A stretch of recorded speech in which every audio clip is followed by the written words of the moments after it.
Voilà. Alors, on était resté sur l'impuissance apprise à cause d'injonctions contradictoires.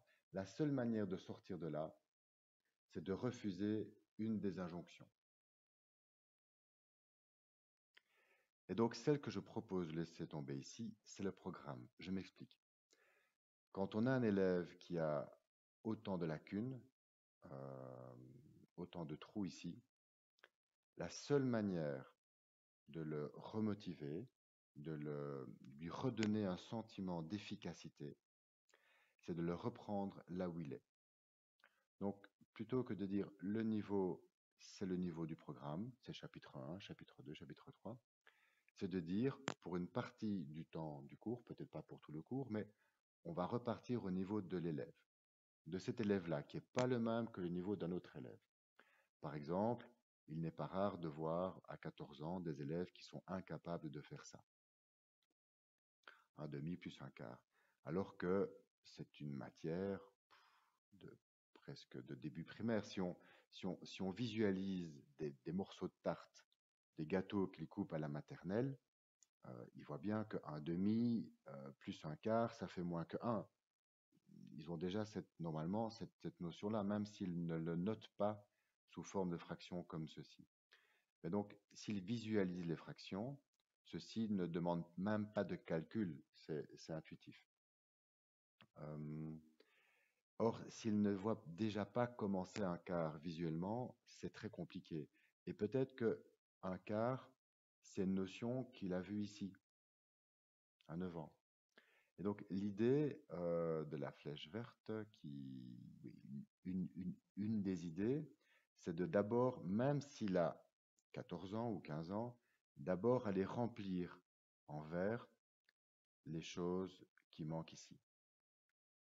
Donc, même s'il est au lycée et qu'il a 15 ans, de reprendre l'élève là où il est, au niveau de l'élève, et de le plus vite possible, combler les trous qui sont là.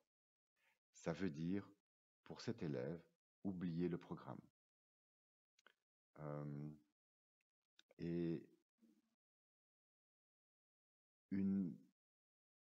un deuxième élément que j'active beaucoup avec les élèves qui sont en difficulté, les élèves qui ont ce genre de retard ici, c'est la répétition. C'est-à-dire qu'ils ont besoin d'avoir l'impression de ne plus être dans un brouillard qu'ils ne maîtrisent pas.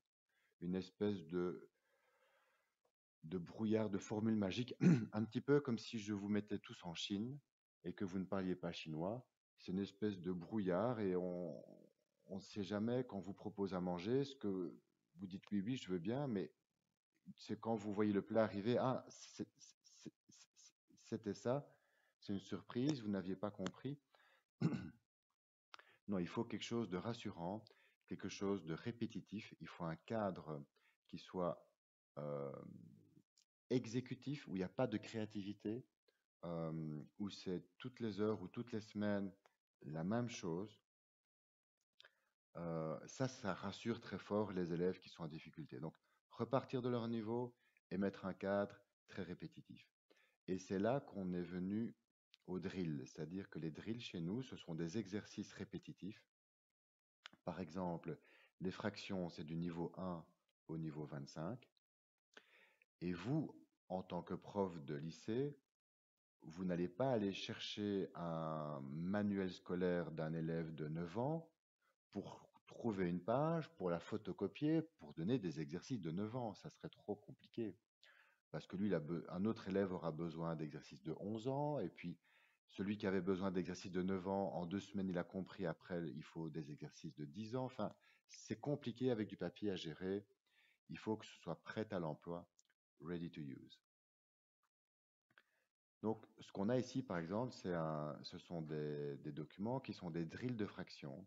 On va partir du niveau 1. Ça, par exemple, c'est un niveau très bas, c'est le niveau 2. Et il faut juste comprendre que ceci, c'est un demi ou deux quarts. Et après, peut-être que le niveau suivant, c'est l'inverse. Il faut colorier. On a des fractions et il faut déterminer. Voilà. Je prends un peu plus loin. Voilà, ici. Si je prends 4 quarts, toute la partie à droite est cachée. Je dois dessiner sur ma feuille ceci.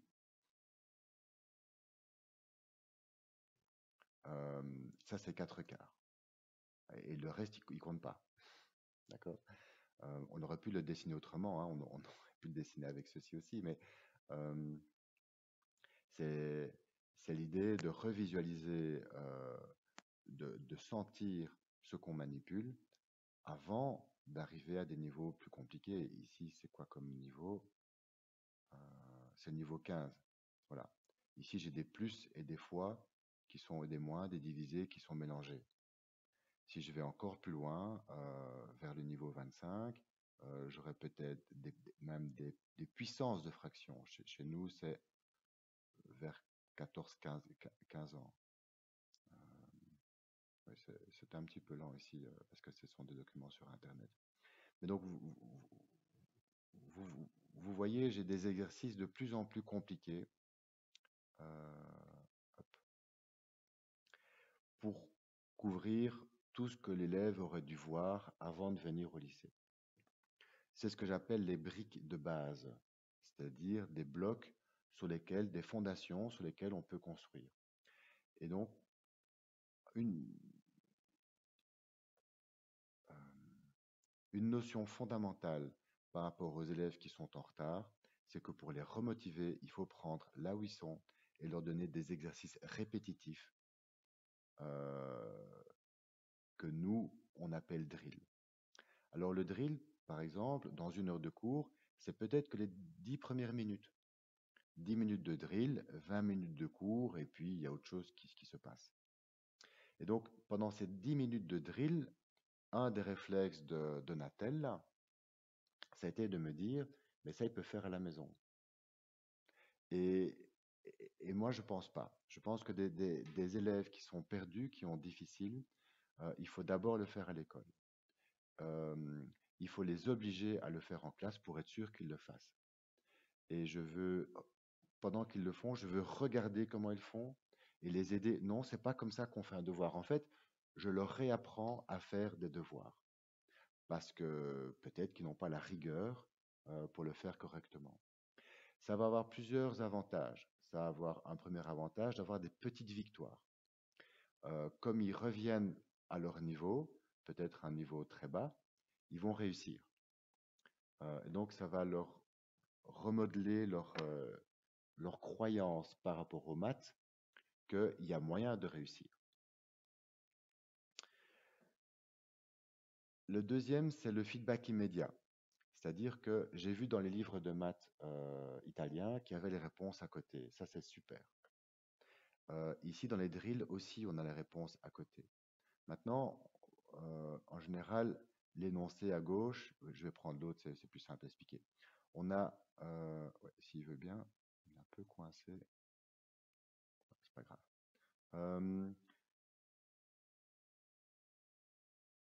Je vais recharger le document. Je vais prendre le document fraction intermédiaire. Donc ici, par exemple, j'ai des énoncés sur 3 colonnes.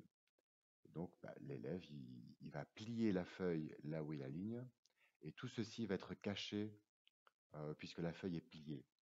On l'a fait ici, c'est-à-dire que on a la feuille avec toujours les solutions à droite, et on plie la feuille, et l'élève travaille sur ceci. Et le prof voit en classe que les réponses sont cachées. Pas comme dans le manuel de maths où on a les réponses directement. C'est important, je crois, qu'elles soient d'abord cachées. Et puis l'élève va travailler dans son cahier. Donc il ne va pas écrire sur la feuille ici, il va écrire dans son cahier ici. Avec la date, il met les réponses. Et après 10 minutes, à la fin des 10 minutes, il va déplier la feuille, il va regarder les réponses et il va corriger lui-même. Donc l'élève fait beaucoup d'exercices, mais on lui apprend à être rigoureux sur le fait de corriger lui-même. Et s'il y a quelque chose qui est faux, on lui apprend à le noter pour que plus tard, il se pose la question, qu'est-ce que je vais faire avec ce feedback? j'ai besoin d'une explication. Ou peut-être c'est juste une erreur de calcul et c'est pas grave. Je ne vais pas devoir me renseigner ou aller voir dans le cahier. J'ai compris que c'est une erreur de calcul. Je ne dois pas avoir une vidéo de la Khan Academy, par exemple. Il y a la Khan Academy en italien, je pense. Hein. Khan Academy. Je vais le montrer, je vais le montrer ici.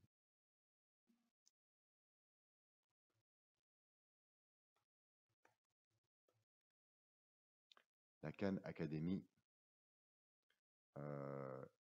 I- Italiano, voilà. itkhanacademy.org.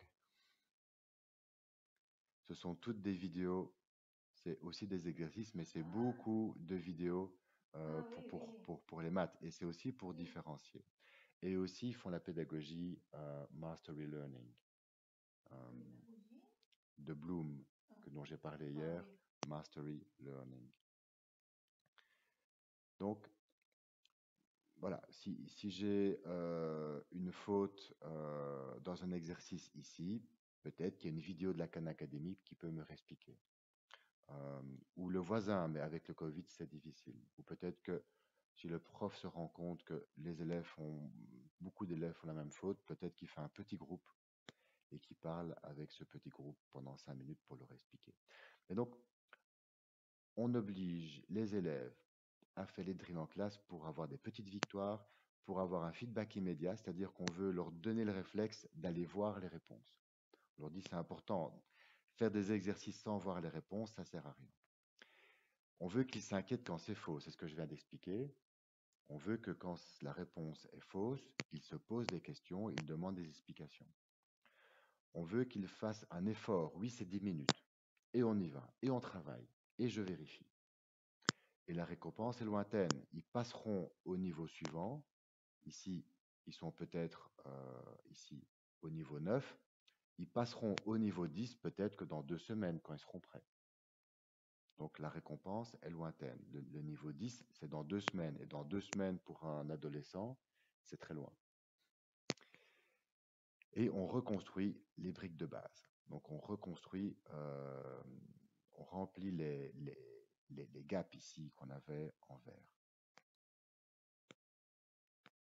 Voilà, donc ça c'est un premier outil que vous pouvez utiliser, par exemple, la moitié d'un cours une fois par semaine, ou alors 10 minutes à chaque cours.